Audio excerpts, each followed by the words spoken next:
에게는 영원한 힘이 있습니다. 그것이 뭐냐 하면 고린도전서 13장 13절을 보게 되면 그런즉 믿음, 소망, 사랑 이것은 항상 있을 것인데 그 중에 제일은 사랑이라. 그렇습니다. 여러분, 사랑이 가장 중요하죠. 이 세상 살아가다 보면 사랑이 가장 중요합니다. 그래서 예수님께서도 우리에게 제1계명, 제2계명을 주셨는데 제1계명은 너희 목숨과 뜻을 다해서 마음을 다해서 주 하나님을 사랑하라고 말씀하셨고 제2계명은 이웃을 너 몸과 같이 사랑하라고 말씀하셨습니다. 그런데 우리가 이 세상을 살아가는 것은 영적 세계에서 살아가는 겁니다. 믿음의 사람들은 영적 세계에서 살아가는데 영적 세계에서 중요한 것이 있어요. 사랑 다음으로 중요한 것이 바로 믿음입니다. 믿음의 파워가 있어야지 우리가 영적 세계에서 승리할 수가 있는 것입니다. 그래서 예수님께서 공생애 동안 병자들 고칠 때 내 믿음대로 될지어다, 내 믿음대로 될지어다, 그렇게 말씀하셨던 것입니다. 예수님을 구주로 영접하고 세상을 사랑하는 크리스천들에게는 한 가지 공통된 소망이 있습니다. 그것은 뭐냐면 예수님 닮기, 또 예수님의 제자로 살아가는 삶입니다. 처음 예수님을 구주로 영접했을 때 그 감격과 기쁨을 체험한 사람들은 이제 나는 예수님을 따라서 살 거야. 예수님의 제자로 살아갈 거야. 그렇게 다짐하고 그 소망 가운데 살아가고 있는 것입니다. 하지만 예수님의 제자로 살아간다는 것은 정말로 힘듭니다. 왜냐하면 이 세상이 물질주의, 물질 숭배, 그리고 과학 만능주의와 이기주의와 세속화된 인본주의가 세상에 팽배하기 때문입니다. 그래서 세상을 살다 보면 하나님의 일보다 세상 일을 우리가 더 생각하고 세상의 좋은 것들을 따르게 됩니다. 그러나 여러분, 세상에 좋은 것 따르지 마시고 위대한 것을 따라가는 여러분이 되시기를 축원합니다. 그래서 예수님은 오늘 본문에서 베드로와 제자들에게 말씀하십니다. 누구든지 나를 따라오려거든 자기를 부인하고 자기 십자가를 지고 나를 따르라, 이렇게 말씀하고 있는 겁니다. 마태복음 16장 24절을 다시 한번 합독하겠습니다. 이에 예수께서 이르시되 누구든지 나를 따라오려거든 자기를 부인하고 자기 십자가를 지고 나를 따를 것이니라. 아멘. 근데 이 본문 속에서 굉장히 중요한 것들이 있습니다. 주님을 따르고 자기를 부인하고 자기 십자가를 지고 따라가는 것입니다. 이것이 예수님께서 오늘 우리에게 말씀하시는 성도의 세 가지 삶의 원리다, 이렇게 말씀드릴 수가 있겠습니다. 그럼 첫째, 주님을 따르는 삶은 어떤 삶입니까? 저는 부활주일 설교 이후에 지금 계속해서 마태복음 16장 13절 이하의 말씀을 가지고 여러분과 함께 은혜를 나누고 있습니다. 왜냐하면 마태복음 16장 13절 이하에 나오는 말씀들은 예수님과 제자들 사이에서 일어나는 사건을 계속해서 기록하고 있는 것입니다. 그리고 그 내용이 굉장히 중요한 내용이기 때문에 저는 이것을 가지고 지금 3주 동안 계속 여러분과 함께 말씀을 나누고 있습니다. 첫째, 베드로의 위대한 신앙 고백에 대해서 예수님께서 말씀을 하셨습니다. 두 번째는 천국 열쇠, 곧 우리 마음을 천국으로 만드는 열쇠에 대해서 예수님께서 말씀을 해주셨고, 그리고 오늘 성경 본문에 나오는 것처럼 성도의 삶의 3대 원리를 말씀을 하셨습니다. 예수님은 오병이어와 칠병이어의 기적을 일으키시고 난 다음에 갈릴리 바다에서 한 20km 위쪽에 떨어져 있는 가이사라 빌립보로 이동을 합니다. 이동을 해서 그곳에서 비로소 당신이 그리스도임을 나타내려고 하셨습니다. 왜냐하면 예수님은 생명의 물이시죠. 생명의 물이시고 영원히 꺼지지 않는 생명의 강이 흐르는 분이시긴데 가이사라 빌립보가 바로 꺼지지 않는 생명이 넘쳐흐르는 생명의 물, 샘물이 터져나오는 곳입니다. 그 가이사라 빌립보에서 예수님은 내가 바로 생명의 물이라는 것을 나타내고자 제자들에게 묻습니다. 사람들이 나를 누굴 하느냐? 그러자 제자들이 예수님께서 메시아로 오신 것을 알면서도 아직까지 영적으로 성숙되지 못해서 사람들이 예수님을 엘리야라고 하기도 하고 또 사도 요한이라고 하기도 합니다. 이렇게 또 모세라고 하기도 합니다. 이렇게 얘기를 합니다. 그런데 베드로가 무슨 영감을 받았는지 모르겠지만 주는 그리스도시요 살아계신 하나님의 아들입니다. 이렇게 대답을 합니다. 그러더니 예수님께서 바요나 시몬아 네가 복이 있다.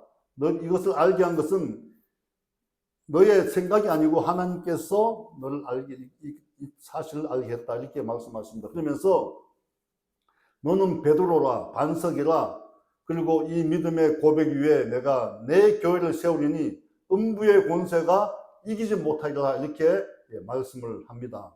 여러분 이 예수님의 말씀이 굉장히 중요합니다. 그래서 세워진 것이 이 지상의 교회이고 이 지상의 교회는 음부의 권세, 사탄 마귀가 침범치 못합니다. 그래서 여러분이 세상 살아갈 때 신앙 공동체, 교회 중심으로 살아가야 되는 것입니다. 지난번까지 그렇게 제가 설교를 했고 그 다음에 베드로에게 천국 열쇠를 주겠다고 말씀하셨습니다. 그리고 땅에서 너가 무엇이든지 매면 하늘에서도 매일 것이요 땅에서 풀면 하늘에서도 풀리라고 그렇게 예수님께서 베드로에게 천국 열쇠의 비밀을 준 겁니다. 우리 마음이 천국이 되는 그 열쇠의 그 비밀을 우리에게 주신 것입니다. 그리고 오늘 이제 이렇게 주님을 따르는 삶에 대해서 말씀을 하고 있습니다. 예수님께서 그렇게 말씀하시고 난 다음에 비로소 예수님께서 어떤 말씀을 하시냐면 나는 예루살렘에 올라가서 장로들과 대제사장들과 서기관들로부터 많은 고난을 받고 죽임을 당하고 3일 만에 살아나야 할 것이라고 얘기를 합니다. 그런데 베드로가 그렇게 신앙 고백을 했는데도 불구하고 갑자기 일어나서 항변합니다. 주여 그러지 마시옵소서. 이 일이 주님께 결코 일어나지 않을 것입니다. 이렇게 강하게 항변을 합니다. 그랬더니 예수님께서 사탄아 내 뒤로 물러가라 이렇게 얘기를 합니다. 그렇게 칭찬을 하셨는데 사탄아 내 뒤로 물러가라 이렇게 예수님께서 말씀을 하십니다. 마태복음 16장 21절부터 23절까지 우리 다 같이 합독하도록 하겠습니다. 이때로부터 예수 그리스도께서 자기가 예루살렘으로 올라가 장로들과 대제사장들과 서기관들에게 많은 고난을 받고 죽임을 당하고 제3일에 살아나야 할 것을 제자들에게 비로소 나타내시니 베드로가 예수를 붙들고 항변하여 이르되 주여 그리 마옵소서 이 일이 결코 주께 미치지 아니하리이다. 예수께서 돌이키시며 베드로에게 이르시되 사탄아 내 뒤로 물러가라. 너는 나를 넘어지게 하는 자로다. 내가 하나님의 일을 생각하지 아니하고 도리어 사람의 일을 생각하는도다 하시고. 아멘. 예수님은 하나님의 뜻을 생각하지 않으시고 자기의 의견을 내는 베드로를 꾸중하신 겁니다. 예수님은 어떤 뜻에 따라야 합니까? 하나님의 뜻에 의해서 이 세상에 오셔서 우리의 모든 죄와 허물을 십자가에 못 박고 죽으시고 3일 만에 부활하셔야 됐는데 베드로는 그것을 부인하면서 예수님께서 그 일을 일어나면 안 된다고 이렇게 말씀을 하셨습니다. 그러자 예수님께서 사탄아 내 뒤로 물러가라 이렇게 말씀하셨습니다. 여러분 성도는 무엇보다 주님의 뜻을 따르는 삶을 살아야 합니다. 우리의 생각과 뜻을 따르는 것이 아니라 주님의 뜻을 따르는 삶을 살아야 합니다. 주님만 바라보고 예수님만 생각하고 예수님을 기준으로 삼고 예수님이 우리의 인생의 목적이 될 때 우리는 복받는 인생을 살아가게 될 것입니다. 왜냐하면 예수님은 우리를 위해서 전 생애를 우리를 위해서 우리를 구원하기 위해서 십자가에 못 박히시고 죽으시고 부활하셨습니다. 우리를 위해서 희생하신 것이죠. 그리고 예수님께서 우리에게 영생의 선물을 안겨주셨습니다. 그러므로 예수님을 따라갈 때 우리에게 영생이 있는 것입니다. 세상을 따라가면 죽음이 있지만 예수님을 따라가면 우리에게 영생이 있는 것입니다. 예수님을 구주로 고백하면서 그를 따라갈 때 우리에게 생명이 있는 것입니다. 만약 우리가 예수님 따라가지 않는다면 예수님께서 십자가에서 죽으시고 부활한 것은 다 헛것이 될 것입니다. 그리고 예수님의 부활이 아무런 능력이 되지 못할 것입니다. 우리의 믿음도 헛것이 됩니다. 그러니 여러분, 예수님을 따라가셔야 하는 것입니다. 세상 사람들은 자신들이 많은 허물에도 불구하고 예수 믿는 사람들을 비난합니다. 그리고 예수님 믿는 사람들을 세상의 기준보다 더 높은 도덕적 수준을 요구합니다. 그들은 믿는 사람들에게 예수쟁이라고 합니다.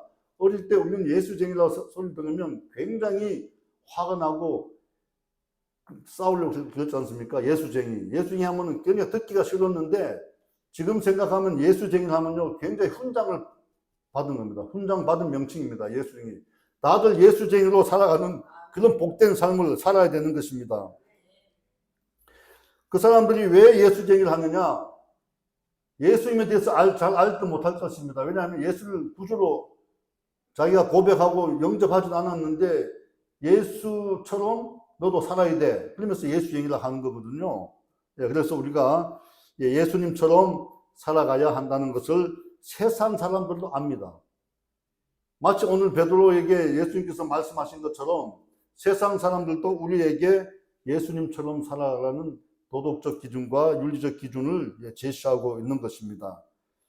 그들은 구세주로 예수님을 영접하지 않았지만 예수님께서 이 세상을 사시는 동안 펼쳤던 사랑의 사역을 알고 있는 듯합니다. 하지만 이런 세상 사람들의 비난과 비판이 우리가 살다 보면 예수님에 따라간다 하지만 세상 기준으로 살아갈 때가 많습니다. 넘어질 때가 많이 있죠. 세상 사람들 볼 때에 자기의 기준에 미치지 못하는 크리스천들이 많이 있습니다. 그럴 때 우리를 비난하는데 이런 비난은 사실 우리에게 굉장히 마음에 큰 고통입니다. 왜냐하면 영적인 고통이죠. 우리가 예수님 따라간다고 해야 하면서 예수님을 제자로 살아가야 되는 마음을 품고 살아가는데 세상 사람들로부터 윤리와 도덕적으로 비난을 받는다는 것은 참으로 양심의 가책을 받는 일입니다. 그러나 이 고난은 우리가 세상을 살아가는 천국 백성으로 살아가면서 특권을 누리고 살아가는 우리이기 때문에 우리가 거룩한 고난이다, 거룩한 고통이다 생각하고 이걸 마음껏 우리가 받아들여야 합니다. 우리는 세상 사람들이 갖고 있지 않은 특권을 갖고 있죠. 예수님이 우리를 위해서 십자가에서 죄와 허물을 다 청산하셨기 때문에 또 우리의 묵은 삶의 문제를 다 청산했기 때문에 우리는 특권이 있는 겁니다. 왜냐하면 우리가 개인의 문제, 가정의 문제, 여러 가지 자녀의 문제, 직장, 사업의 문제가 생겼을 때 우리 어떻게 합니까? 예수님 앞에 나와서 우리의 문제를 내려놓고 기도하지 않습니까? 주님 해결해 주십시오. 주님 해결해 주십시오. 이게 바로 우리 특권입니다. 그러면 어떻게 합니까? 예수님께서 해결해 주시죠. 여러분, 문제를 놓고 기도했을 때 응답받은 적이 한두 번이 아니지 않습니까? 그렇죠?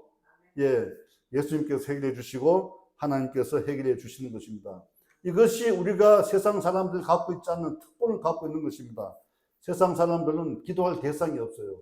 기도할 대상이 없지만 우리는 기도할 대상이 있는 것입니다. 이것이 우리에게는 특권입니다. 세상 사람들이 높은 윤리와 도덕적 기준을 우리에게 들이댄다 하더라도 그것을 부담으로 느끼지 말아야 합니다. 느낄 필요가 없습니다. 우리는 그들과 달리 예수님의 뜻을 따르는 예수님의 제자들이기 때문입니다. 세상의 부여와 권력이 목적이 아니라 예수님처럼 앞에 있는 기쁨을 위하여 달려나가는 예수님의 제자들이기 때문입니다. 사도 바울은 히브리서 12장 2절에서 말씀하고 있습니다. 우리 다 같이 합독하겠습니다. 믿음의 주요 온전케 하시는 예수를 바라보자. 그는 그 앞에 있는 기쁨을 위하여 십자가를 참으사 부끄러움을 개의치 않은 하시더니 하나님 보좌 우편에 앉으셨느니라. 아멘. 그러므로 우리는 세상을 살아가면서 어떤 어려운 일이 있더라도 세상 일보다 하나님의 일에 우리가 집중을 해야 합니다. 예수님을 따르는 제자의 일에 집중해야 합니다. 세상에 좋은 것보다 세상의 위대한 것들, 하나님께서 우리에게 빛과 소금이 되라고 말씀하신 그런 위대한 것들을 생각하면서 주님을 따라가는 여러분이 되시기를 축복합니다. 이렇게 이 믿음의 파워로 살아갈 때에 우리의 신앙생활은 활력이 넘치고 기쁨이 넘치고 복된 삶이 될 것입니다. 세상을 배우고 세상을 쫓는 생활이 아니라 주님을 배우고 주님을 위해 살아가야 할 것입니다. 세상의 지식이 아무리 좋다고 해도 하나님께서 주시는 지혜와 지식에 비교할 수가 없는 것입니다. 고린도전서 1장 20절에 지혜 있는 자가 어디 있느냐? 다 답독합시다. 지혜 있는 자가 어디 있느냐? 선비가 어디 있느냐? 이 세대의 변론가가 어디 있느냐? 하나님께서 이 세상의 지혜를 미련하게 하신 것이 아니냐? 할렐루야. 하나님께서 주시는 지혜는 이 세상의 어떤 좋은 것보다도 우리에게 더 풍성한 마음의 평안과 기쁨과 행복을 주시는 것을 잊지 말아야 합니다. 사도 바울은 로마서 14장 8절에서 또 말씀합니다. 우리 다 합독하겠습니다. 우리가 살아도 주를 위하여 살고 죽어도 주를 위하여 죽나니 그러므로 사나 죽으나 우리는 주의 것이로다. 할렐루야. 우리는 주님의 것입니다. 주님의 것입니다. 얼마나 행복한 말씀입니까? 모든 것을 다 가지시고 모든 것을 다 해결해 주시는 주님만 우리가 따라간다면 우리가 주님의 것이 된다는 것입니다. 여러분, 우리는 세상 마귀에 속한 사람들이 아닙니다. 예수님께 속한 사람들입니다. 그러므로 사도 바울처럼 한 번뿐인 인생, 오직 주를 위해서 살아가는 우리 모두가 되시기를 주님의 이름으로 축원합니다. 둘째, 자기를 부인하는 삶입니다. 자기를 부인하는 생활인데 그 어떤 것들인지 한번 알아보겠습니다. 여러분 다 아시는 그리스의 유명한 철학자 소크라테스는 이렇게 말을 했습니다. 너 자신을 알라. 너 자신을 알라고 하는 유명한 말을 남겼습니다. 사람은 자기 자신을 잘 알아야 됩니다. 내가 누구인지, 자기의 위치가 어디 있는지 자기 자신을 모르고 산다면 바람에 나는 겨와 같을 것입니다. 왜냐하면 중심이 잡히지 않는 거죠. 자기 자신을 모르면 중심을 잡을 수가 없는 삶을 살아가게 됩니다. 자기가 어디서 와서 왜 살며 어디를 가는지 그걸 알아야지만은 인생을 행복하게 우리가 살아갈 수 있는 것입니다. 성도는 예수님을 구주로 영접한 사람들입니다. 그러므로 주님을 따르는 사람들입니다. 주님을 진정으로 따르려면 자기를 부인하지 않고는 따라갈 수가 없습니다. 자기의 의를 내세우고 예수님을 따라갈 수가 없는 것입니다. 자기 자신을 부인하는 삶은 자신의 고집, 아집, 교만, 세상의 기준을 다 버리는 삶입니다. 예수님을 믿기 전에 가졌던 불순종의 생활, 말과 생각, 그런 것들 다 청산하는 것이 자기를 부인하는 생활입니다. 우리는 원래 죄로 죽을 수밖에 없는 존재였지 않습니까? 예수님께서 십자가에서 우리의 죄를 다 청산하시고 그의 피로 우리를 깨끗게 하셨기 때문에 우리는 썩지 않을 영원한 생명을 갖고 살아가는 겁니다. 영원한 소망, 희망, 참 자유를 우리가 누리면서 살아가는 것입니다. 영원한 천국 백성으로 이 세상을 우리가 살아가고 있기 때문에 우리는 예수님을 믿기 전에 가졌던 허물, 죄로 죽었던 그런 생활 습관들을 다 버려야 합니다. 공중 권세를 잡은 마귀의 영을 따라 살아왔던 과거의 생각과 과거의 습관들 다 버리고 새 사람으로 살아가야 된다는 것입니다. 이것이 자기를 부인하고 예수님을 따라가는 생활입니다. 우리가 예수님을 구주로 영접하기 전에는 어떤 삶을 살았습니까? 우리는 육체의 욕심을 따라서 육체와 몸이 원하는 대로 살아갔던 진노의 자녀들이었습니다. 그러나 하나님께서 긍휼이 풍성하셔서 우리를 사랑하셔서 허물로 죽은 우리를 그리스도와 함께 살리셨고 또 함께 일으키셔서 예수님 안에서 능력 있는 믿음의 자녀로 우리를 살게 하신 것입니다. 에베소서 2장 1절에서 5절 말씀을 우리 한번 다 같이 합독하겠습니다. 그는 허물과 죄로 죽었던 너희를 살리셨도다. 그때에 너희는 그 가운데서 행하여 이 세상 풍조를 따르고 공중의 권세 잡은 자들을 따랐으니 곧 지금 불순종의 아들들 가운데서 역사하시는 영이라. 전에는 우리도 다 그 가운데서 우리 육체의 욕심을 따라 지내며 육체와 마음이 원하는 것을 하여 다른 이들과 같이 본질상 분노의 자녀였더니 긍휼이 풍성하신 하나님이 우리를 사랑하신 그 사랑 안에 인하여 허물로 죽은 우리를 그리스도와 함께 살리셨고 너희는 은혜로 구원을 받은 것이라. 할렐루야. 아멘. 그러므로 여러분 자신에게 있는 육체의 욕심과 자기의 생각, 주장 등을 다 털어버리고 온전히 주님을 따르는 생활을 하시기를 축원합니다. 셋째, 십자가를 지는 삶. 이처럼 자기를 부인하는 하고 십자가를 지는 삶은 생명이 살아나는 삶입니다. 사람은 자기를 부인하고 십자가를 지는 것이 마치 자유를 억압당한다고 생각을 해요. 많은 사람들이 십자가를 어떻게 지고 가지? 하고 싶은 일들이 많은데 세상에 이런 일도 해야 되는데 나는 돈을 많이 벌어야 되는데 우리 자녀가 잘 돼야 되는데 근데 예수님의 십자가를 우리 십자가를 지고 예수님을 따라가는 것이 바로 그 다 잘 되는 일인데도 불구하고 우리는 세상 기준에서 우리의 자신의 자유를 억압당한다고 생각합니다. 만약에 여러분이 어떤 사람이 재산을 많이 버는 것이 인생의 목적이고 자기가 자유를 누린다고 하는 생각을 갖고 살아갑니다. 그런데 그 사람이 돈을 많이 벌기 위해 재산을 많이 갖기 위해 굉장히 노력할 것입니다. 일종의 불법도 저질 것이에요. 법이 허용하지 않는 불법도 저지르면서 재산을 많이 모아서 어느 정도 재산이 있는 부유한 삶을 살아갑니다. 그런데 그 사람에게 자유가 있을까요? 더 많은 재산을 축적하기 위해서 또 그 길로 달려갑니다. 자기가 누릴 수 있는 자유를 억압하고 그 길로 달려갈 것이에요. 또 어떤 사람은 직장에서 높은 위치에 올라가는 것을 목적으로 이제 직장에 들어가서 생활합니다. 그런데 어느 정도 열심히 해서 그 위치에 올라갔습니다. 그런데 그분에게 자유가 있을까요? 더 높은 위치에 올라가기 위해서 자기 자유를 다 억압하고 희생시키고 또 그 길로 달려갈 것입니다. 여러분, 욕심은 끝이 없습니다.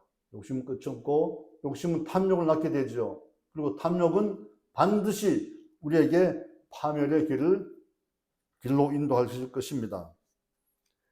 어떤 사람이 인생에서 성공했다고 어느 정도 부를 갖고 산다고 해서 행복한 것이 아닙니다. 직장에서 높은 위치에 올라간다고 행복한 것이 아닙니다. 그러나 우리가 세상을 살아가면서 어느 정도의 부를 갖고 어느 정도의 성공을 하고 하는 것은 굉장히 중요한 일입니다. 그를 위해서 우리가 노력해야 됩니다. 노력해야 되지만 예수님의 말씀을 희생하고 예수님의 제자의 삶을 포기하고 그것을 추구한다면 우리에게는 파멸의 길이 있을 수밖에 없다는 것을 명심해야 할 것입니다. 예수님이 십자가를 지심으로 하나님의 자녀가 된 우리는 주님께서 당하신 그런 고난에 최소한도 동참하는 그런 삶을 살아가야 합니다. 하나님이 우리를 창조하실 때 각 사람에게 주신 달란트가 다 다릅니다. 그러므로 우리가 져야 될 십자가도 다 다른 것입니다. 어떤 사람에게는 자녀의 십자가가 있고 어떤 사람에는 사업의 십자가가 있고 어떤 사람은 자녀의 물질의 십자가가 있고 건강의 십자가가 있습니다. 그러나 성도 여러분, 예수님의 영광을 위해서 우리의 삶을 사랑과 헌신과 봉사의 삶으로 살아간다면, 그런 십자가를 지고 살아간다면 우리에게는 상상할 수 없는 하나님께서 주시는 복된 축복이 있을 것입니다. 예수님은 오늘도 우리에게 묻습니다. 십자가를 질 수 있느냐? 여러분, 십자가를 질 수 있습니까? 십자가를 질 수 있냐고 묻습니다. 그럴 때 우리는 어떻게 대답해야 합니까? 예수님 질 수 있습니다. 지겠습니다. 그렇게 대답을 해야 됩니다. 요즘 어르신들은 자녀들에게 재산을 물려주지 않는다고 합니다. 왜냐하면 자녀들이 병든 부모를 모시지 않으려 하기 때문입니다. 부모들은 어떻게 살아왔습니까? 자녀를 위해서 한평생 제대로 먹지도 못하고 입지도 못하고 자신을 희생하고 몸 바쳐서 살아왔습니다. 그런데 늙으니까 병이 들죠. 병이 들고 힘이 없어집니다. 그런데 요즘 자녀들은 그런 병든 부모님을 모시지 않으려고 하는 것입니다. 자기 십자가를 지지 않으려고 하는 것이죠. 치매에 걸린 부모님, 병에 걸린 부모님을 모시지 않으려고 자식들이 이 집에서 잠시, 저 집에서 잠시 이렇게 모시다가 결국은 요양병원으로 모시고 가는 것입니다. 그런데 요즘 요양병원이 워낙 잘 되어 있어서 사람들은 노후에 자녀에게 부담을 안 주려고 스스로 요양병원으로 들어가는 노인들이 늘고 있다고 합니다. 여러분, 자신에게 주어진 십자가는 고통스럽지만 그것을 지고 예수님을 따를 때 우리에게는 주님이 주시는 한량없는 은혜와 축복이 있다는 것을 잊지 말아야 됩니다. 세상에는 공짜가 없지요. 심는 대로 거두는 법칙이 있습니다. 하늘의 법칙입니다. 십자가의 길을 자신의 십자가를 지고 걸어갈 때에 영광과 축복의 면류관이 우리에게 예비되어 있다는 것을 잊지 말아야 합니다. 성도 여러분, 오늘 예수님은 오늘도 우리에게 말씀하고 계십니다. 누구든지 나를 따라오려거든 자기를 부인하고 자기 십자가를 지고 나를 따를 것이니라. 예수님의 생애는 모두 우리를 위한 생애였습니다. 성경을 사랑하고 성경 말씀을 듣는다고 해서 다 하나님의 백성이 되는 것은 아닙니다. 주님을 사랑한다고 해서 또 주님의 제자가 다 되는 것은 아닙니다. 예수님은 마태복음 7장 21절에서 말씀합니다. 다 같이 합독하도록 하겠습니다. 나더러 주여 주여 하는 자마다 다 천국에 들어갈 것이 아니요 다만 하늘에 계신 내 아버지의 뜻대로 행하는 자라야 천국에 들어가리라. 아멘. 네, 오늘 저는 소록도에 간 두 천사의 예화를 들으면서 설교를 마치고자 합니다.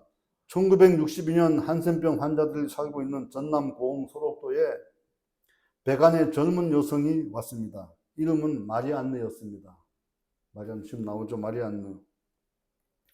그리고 4년 뒤인 1966년 그의 친구 마가렛이 소록도에 옵니다.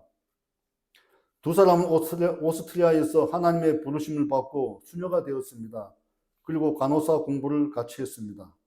그런데 어느 날 처음 들어보는 한국이라는 나라에서 한센병 환자들을 돌보는 간호사가 부족하다는 얘기를 들었습니다. 평소 병들고 힘든 사람을 위해 봉사하겠다는 소망을 키워온 마리안느와 마가렛은 이 소식을 듣고 가만히 있을 수 없었던 것입니다. 그리고 주저없이 한국으로 왔습니다. 마리안느와 마가렛은 이곳에서 40년간 한센병 환자들의 손과 발이 되었습니다.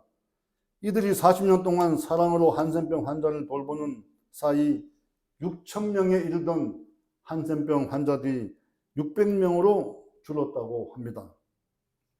20대의 아름다운 여성의 몸으로 생명부지의 땅 한국에 와서 아무도 가지 않으려고 하는 한센병 환자 곁에서 사랑의 헌신을 하고 그들은 2005년 나이가 들어서 2005년 11월 22일 거동이 불편해지자 소록도를 떠나게 됩니다.